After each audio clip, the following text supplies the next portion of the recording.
Hello friends, आज मैं आपको master blaster investment tip part 2 बताऊंगा। पार्ट 1 में मैंने आपको डिटेल में बताया था कि प्रॉपर्टी और स्टॉक्स में आज की डेट में कौन सा इन्वेस्टमेंट बेस्ट है। आज कुछ और इन्वेस्टमेंट टिप्स की बात करेंगे। पहली मास्टर ब्लास्टर इन्वेस्टमेंट टिप्स इस वीडियो की है। आपके टीवी पे बैठे हुए हैं एक्सपर्ट्स की कोई भी बात मत सुनिए और ना मानिए। हमेशा अपना ड्यू डिलिजेंस करिए और अपने फाइनेंशियल कॉन्सेप्ट्स क्लियर करके डिसाइड करिए कौन सा स्टॉक आपके लिए अच्छा है। टीवी पे जीतने भी एक्सपर्ट्स आते हैं, वो सारे के सारे या तो बड़े बड़े ब्रोकर्स होते हैं या फिर इन्वेस्टर्स होते हैं। उन सभी का अपना एक इंटरेस्ट रहता है, अर्थात वह सब के सब बहुत सारे स्टॉक्स में इन्वेस्टेड रहते हैं। आसान भाषा में इस सिचुएशन को कॉन्फ्लिक्ट ऑफ इंटरेस्ट कहते हैं। आपने अक्सर देखा होगा कि जैसे ही टीवी पर बैठा हुआ कोई एक्सपर्ट किसी स्टॉक को खरीदने या बेचने की एडवाइस देता है, तुरंत ही उस स्टॉक में मूवमेंट शुरू हो जाता है।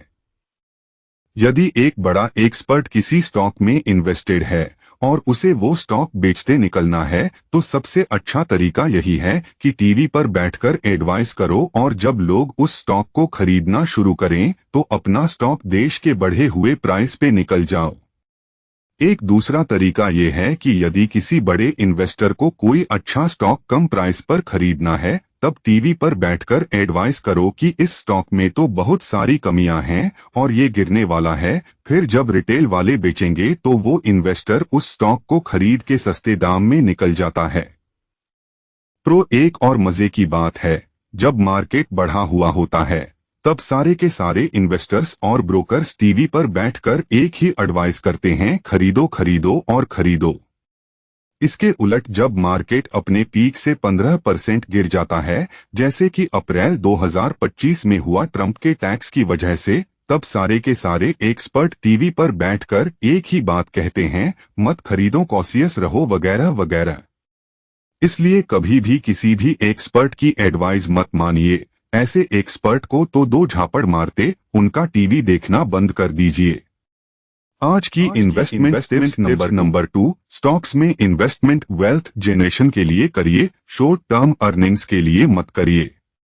कहने का मतलब यह है कि अगर आप आज 1 रुपया का इन्वेस्टमेंट करते हैं तो ये सोच के मत करिए कि हर महीने 10 पैसे कमाने हैं, बल्कि यह सोचकर करिए कि 1 रुपया का इन्वेस्टमेंट अगले 10 साल में कम से कम 10 या 20 रुपए करना है, मतलब 10 से 20 गुना। इसे कहते हैं वेल्थ जनरेशन।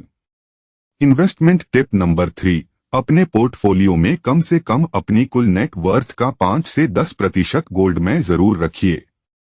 यदि आप अपनी कुल इन्वेस्टमेंट का 5 से 10% सोने में रखते हैं तो इसका मतलब है कि आप स्टॉक मार्केट की वॉलेटिलिटी के केस में सिक्योर है। जब जब स्टॉक मार्केट ज्यादा गिरता है तब सोना तेजी से भागता है। इन्वेस्टमेंट के एक नंबर 4, अगर आपको स्टॉक मार्केट की या कुछ पर्टिकुलर स्टॉक्स की जरा भी समझ है तब डायरेक्ट स्टॉक्स में करिए और म्यूचुअल फंड में मत करिए। म्यूचुअल फंड में तभी करिए जब आपको अपने ऊपर जरा भी कॉन्फिडेंस नहीं है कि आपको स्टॉक मार्केट की नॉलेज है। अगर आपको balance sheet, profit and loss account जैसे स्टेटमेंट से देखने आते हैं तो डायरेक्ट स्टॉक्स में करिए। डायरेक्ट स्टॉक्स में करने पर आपका रिटर्न म्यूचुअल फंड से कहीं ज्यादा मिल सकता है।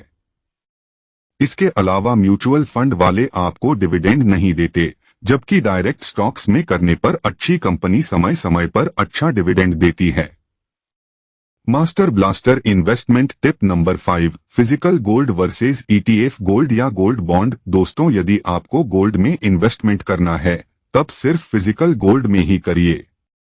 यदि आप ETF या गोल्ड बॉन्ड खरीदते हैं, उस केस में आप सिर्फ एक पेपर पर गोल्ड खरीद रहे हैं। कल को वो ETF वाली कंपनी या गोल्ड बॉन्ड वाली कंपनी बैंकक्रफ्ट हो जाती है तो आपका सारा पैसा गया।